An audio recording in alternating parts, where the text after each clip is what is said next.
something that happened during your years in Denver is kind of happening right now, but on a bigger stage. So the NBA community today is all for fighting social issues. There was a lot of controversy surrounding Mahmoud Abdul Rauf when he protested during the national anthem. How did you and your teammates react to this, and what were the conversations in the locker room like? I guess why wasn't there an uprising like there is one, like the one we see today? Well, first of all, I mean, it was so novel, of an idea that somebody would stand up against the American flag. I think it forced people to take a stand, and a lot of people were very uncomfortable, supporting Mahmoud at that time. That went for players, that went for management, that went for ownership, and that went for the NBA.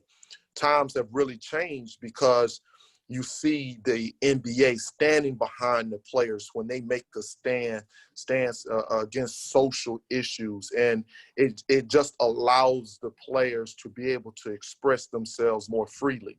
Mahmoud was a devout, Muslim. He walked it, he lived it, he spoke it. So we were very comfortable with his perspective and his ideas because we talked about it often. I think that people don't realize that Mahmoud hadn't been standing all season long for the national anthem, but it only took one person to recognize that, call into a radio station, and it became a national issue.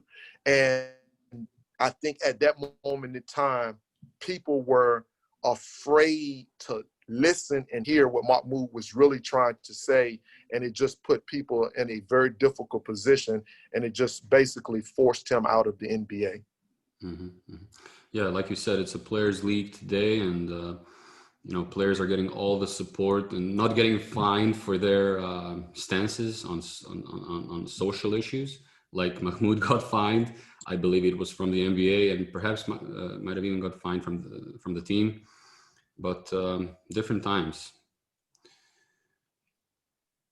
Absolutely, definitely different times, and it just didn't happen overnight. I mean, as recently as Colin Kaepernick, the country wasn't ready to embrace that conversation, and only through the social injustices that we've seen recently, where it just was it just ripped off the scab off of so many people's wounds that it became, again, a national conversation, and people finally, had the courage to speak up and be able to give a voice to the voiceless. Mm-hmm. Exactly.